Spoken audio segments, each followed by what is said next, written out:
Som I kan se, står vi ved Borup skole, og vi skal ud på gaden og interviewe en masse folk, og se om de tror på vores fake news. Hej Nikolaj.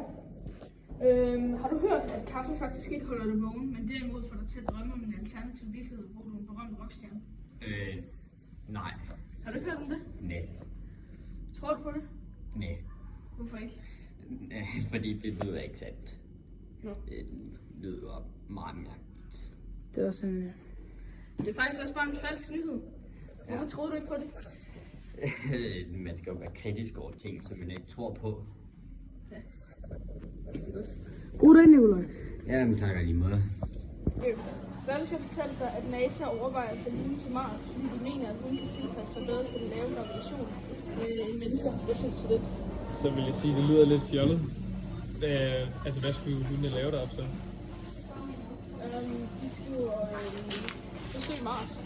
Okay, det kunne godt være måske for at teste nogle ting. Det er jo ikke sikkert, at vi kommer med. Det er et skoleprojekt. Ja, har du hørt, at forskere de har opdaget, at jordbær bliver selvlysende om natten, og de mener, at det kan være en ny form for energi. Hvad tænker du om det? Det har jeg ikke hørt noget om. Har du Jeg ikke? ved ikke, at jo, det er nok tænkeligt. Tror du, man kan bruge det til energi? Sikkert. Her står vi med en af testpersonerne, der skal sendes til Mars. Nu spørger vi, hvad han har at sige. Hvad har du at sige til, hvis der er til Mars? Er du sikker?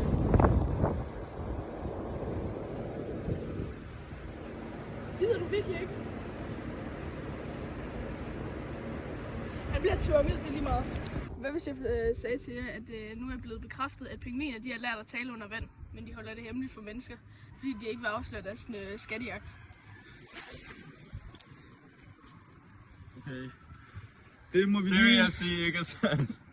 Det tror jeg ikke på. Ja, det lyder ikke så... Ja, det lyder ikke rigtigt.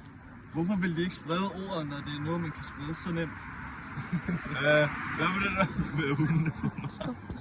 Okay. Har du hørt, at kaffe faktisk ikke holder dig vågen, men derimod får dig til at drømme om en alternativ virkelighed, hvor du er en berømt rockstjerne? Tror du på det? Nej.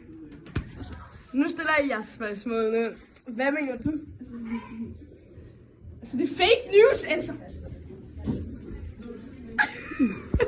Okay. Hvad siger du til, hvis jeg siger, at der lige er sprunget en bombe i Afghanistan? Og det betyder, at strålingen gør så, at alle de bliver skaldet.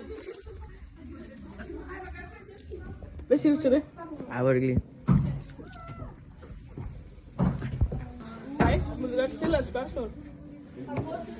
Altså, Hey, må vi godt stille et spørgsmål? Ja, hvad er det?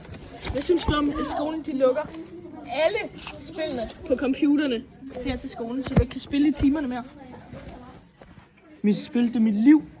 Hvad skal jeg gå Du ud kan i ikke spil? spille mere.